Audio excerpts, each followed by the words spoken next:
നിയമാവർത്തനം അധ്യായം 22. വിവിധ നിയമങ്ങൾ. നിന്റെ സഹോദരന്റെ കാളയോ ആടോ വഴിതെറ്റി അലയുന്നത് കണ്ടാൽ കണ്ടില്ലെന്ന് നടിച്ച് കടന്നു പോകരുത്. അതിനെ നിന്റെ സഹോദരന്റെ അടുക്കൽ തിരിച്ചെത്തിക്കണം.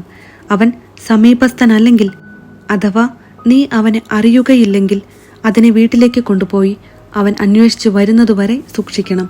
അന്വേഷിച്ചു വരുമ്പോൾ തിരിച്ചു കൊടുക്കുകയും വേണം. അവന് നഷ്ടപ്പെട്ട കഴുത, വസ്ത്രം, മറ്റു സാധനങ്ങൾ ഇവയെ സംബന്ധിച്ചും നീ ഇപ്രകാരം ചെയ്യണം. ഒരിക്കലും സഹായം നിരസിക്കരുത്. നിന്റെ സഹോദരന്റെ കഴുതയോ കാളയോ വഴിയിൽ വീണു കിടക്കുന്നത് കണ്ടാൽ നീ മാറിപ്പോകരുത്. അതിനെ എഴുന്നേൽപ്പിക്കാൻ അവനെ സഹായിക്കണം. സ്ത്രീ പുരുഷന്റെയോ പുരുഷൻ സ്ത്രീയുടെയോ വേഷം അണിയരുത്. അപ്രകാരം ചെയ്യുന്നവർ നിന്റെ ദൈവമായ കർത്താവിന് നിന്ദ്യരാണ്. കുഞ്ഞുങ്ങളുടെയോ മുട്ടകളുടെയോ മേൽ തള്ളപ്പക്ഷി അടയിരിക്കുന്ന ഒരു പക്ഷിക്കൂട് വഴിയരികിലുള്ള ഏതെങ്കിലും വൃക്ഷത്തിലോ നിലത്തോ കാണാനിടയായാൽ കുഞ്ഞുങ്ങളോടുകൂടെ തള്ളയെ എടുക്കരുത്. തള്ളപ്പക്ഷിയെ പറന്നു പോകാൻ അനുവദിച്ചതിന് ശേഷം കുഞ്ഞുങ്ങളെ നിനക്കെടുക്കാം. നിനക്ക് നന്മയുണ്ടാകുന്നതിനും നീ ദീർഘനാൾ ജീവിച്ചിരിക്കുന്നതിനും വേണ്ടിയാണ് ഈ കൽപ്പന. നീ വീട് പണിയുമ്പോൾ പുറമുകളിൽ ചുറ്റും അരമതിൽ കെട്ടണം. അല്ലെങ്കിൽ ആരെങ്കിലും താഴേക്കു വീണ് രക്തം ചിന്തിയ കുറ്റം നിന്റെ ഭവനത്തിനു മേൽ പതിച്ചേക്കാം. മുന്തിരിത്തോട്ടത്തിൽ മറ്റു വിത്തുകൾ വിതയ്ക്കരുത്. വിതച്ചാൽ വിള മുഴുവൻ നീ വിതച്ചതും മുന്തിരിയുടെ ഫലവും ദേവാലയത്തിലേക്ക് കണ്ടുകെട്ടും. കാളയെയും കഴുതയെയും ഒരുമിച്ച് പൂട്ടി ഉഴരുത്. രോമവും ചണവും ചേർത്ത് നെയ്ത വസ്ത്രം ധരിക്കരുത്. നിന്റെ മേലങ്കിയുടെ നാലറ്റത്തും തൊങ്ങലുകൾ ഉണ്ടാക്കണം. ദാമ്പത്യ വിശ്വസ്തത.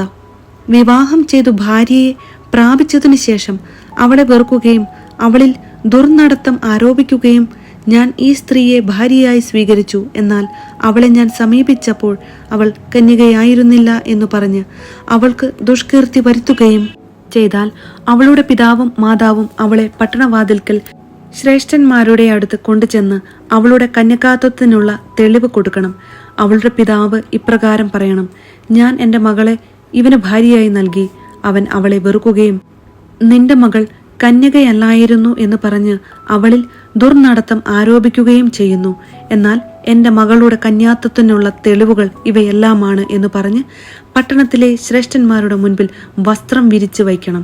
അപ്പോൾ ആ പട്ടണത്തിലെ ശ്രേഷ്ഠന്മാർ കുറ്റക്കാരനെ പിടിച്ച് ചാട്ട കൊണ്ടടിക്കണം. ഇസ്രായേൽ കന്യകകളിൽ ഒരുവൾക്ക് ദുഷ്കീർത്തി വരുത്തി വച്ചതിനാൽ അവനിൽ നിന്ന് 100 ശെക്കൽ വെള്ളി പിഴയായി വാങ്ങി യുവതിയുടെ പിതാവിന് കൊടുക്കണം. ജീവിതകാലം മുഴുവൻ അവൾ അവന്റെ ഭാര്യയായിരിക്കും. പിന്നീട് ഒരിക്കലും അവളെ ഉപേക്ഷിക്കരുത്. യുവതിയിൽ കന്യകാത്വത്തിന്റെ അടയാളം കണ്ടില്ലെങ്കിൽ അവർ ആ യുവതിയെ അവളുടെ പിതൃഭവനത്തിന്റെ വാതിൽക്കൽ കൊണ്ടുപോകുകയും അവളുടെ നഗരത്തിലെ പുരുഷന്മാർ അവളെ കല്ലെറിഞ്ഞു കൊല്ലുകയും ചെയ്യണം. എന്തെന്നാൽ പിതൃഗൃഹത്തിൽ വെച്ച് വേശ്യാവൃത്തി നടത്തി അവൾ ഇസ്രായേലിൽ തിന്മ പ്രവർത്തിച്ചു. അങ്ങനെ നിങ്ങളുടെ ഇടയിൽ നിന്ന് ആ തിന്മ നീക്കിക്കളയണം. അന്യന്റെ ഭാര്യയോടൊത്ത് ഒരുവൻ ശയിക്കുന്നത് കണ്ടുപിടിച്ചാൽ ഇരുവരെയും, സ്ത്രീയെയും പുരുഷനെയും വധിക്കണം. അങ്ങനെ ഇസ്രായേലിൽ നിന്ന് ആ തിന്മ നീക്കിക്കളയണം. അന്യ പുരുഷനുമായി വിവാഹ വാഗ്ദാനം നടത്തിയ ഒരു കന്യകയെ പട്ടണത്തിൽ വെച്ച് ഒരുവൻ കാണുകയും അവളുമായി ശയിക്കുകയും ചെയ്താൽ ഇരുവരെയും പട്ടണവാതിൽക്കൽ കൊണ്ടുപോയി കല്ലെറിഞ്ഞു കൊല്ലണം.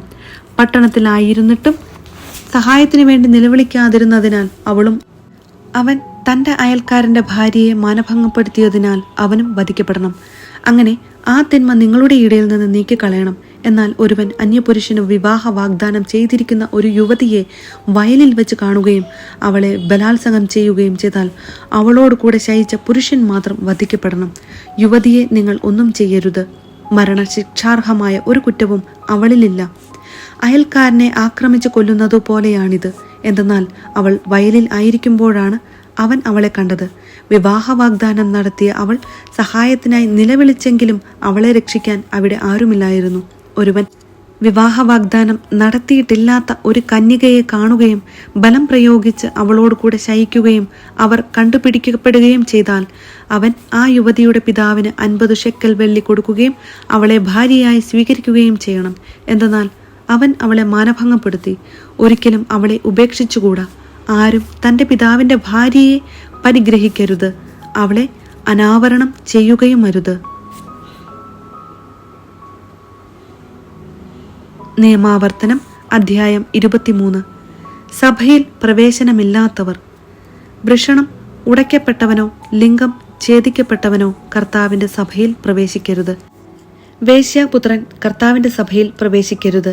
10ാമത്തെ തലമുറ വരെ അവന്റെ സന്തതികളും കർത്താവിന്റെ സഭയിൽ പ്രവേശിക്കരുത്. അമോന്യരോ മൊവാബ്യരോ കർത്താവിന്റെ സഭയിൽ പ്രവേശിക്കരുത്. അവരുടെ 10ാമത്തെ തലമുറ പോലും കർത്താവിന്റെ സഭയിൽ പ്രവേശിക്കരുത്. എന്തെന്നാൽ നിങ്ങൾ ഈജിപ്തിൽ നിന്ന് പോരുന്ന വഴിക്ക് അവർ നിങ്ങൾക്ക് അപ്പവും വെള്ളവും തന്നില്ല. നിങ്ങളെ ശപിക്കാൻ വേണ്ടി മെസോപ്പൊട്ടാമിയയിലെ പെത്തോറിൽ നിന്ന് ബയോറിന്റെ മകനായ ബാലാമിനെ കൂലിക്കെടുക്കുകയും ചെയ്തു. എങ്കിലും നിങ്ങളുടെ ദൈവമായ കർത്താവ് ബാലാമിന്റെ വാക്കു കേട്ടില്ല. നിങ്ങളെ സ്നേഹിച്ചതുകൊണ്ട് അവന്റെ ശാപത്തെ അവിടുന്ന് അനുഗ്രഹമാക്കി മാറ്റി. ഒരു കാലത്തും അവർക്ക് ശാന്തിയോ നന്മയോ നിങ്ങൾ കാംക്ഷിക്കരുത്. ഏദോമ്യരെ വെറുക്കരുത്, അവർ നിങ്ങളുടെ സഹോദരരാണ്. ഈജിപ്തുകാരെയും വെറുക്കരുത്, എന്തെന്നാൽ അവരുടെ രാജ്യത്ത് നിങ്ങൾ പരദേശികളായിരുന്നു. അവരുടെ 3ാം തലമുറയിലെ മക്കൾ കർത്താവിന്റെ സഭയിൽ പ്രവേശിച്ചു കൊള്ളട്ടെ. പാളയത്തിന്റെ വിശുദ്ധി. ശത്രുക്കൾക്കെതിരായി പാളയമടിക്കുമ്പോൾ നിങ്ങൾ എല്ലാ തിന്മകളിലും നിന്ന് വിമുക്തരായിരിക്കണം. സ്വപ്നസ്ഖലനത്താൽ ആരെങ്കിലും അശുദ്ധനായി തീർന്നാൽ അവൻ പാളയത്തിന് പുറത്തു പോകട്ടെ, അകത്ത് പ്രവേശിക്കരുത്. സായാഹ്നമാകുമ്പോൾ കുളിച്ച് ശുദ്ധനായി സൂര്യാസ്തമയത്തിനു ശേഷം അവന് പാളയത്തിനകത്തു വരാം. മലമൂത്ര വിസർജനത്തിനായി പാളയത്തിനു പുറത്ത് ഒരു സ്ഥലമുണ്ടായിരിക്കണം. ആയുധങ്ങളോടൊപ്പം നിനക്കൊരു പാരയും ഉണ്ടായിരിക്കണം.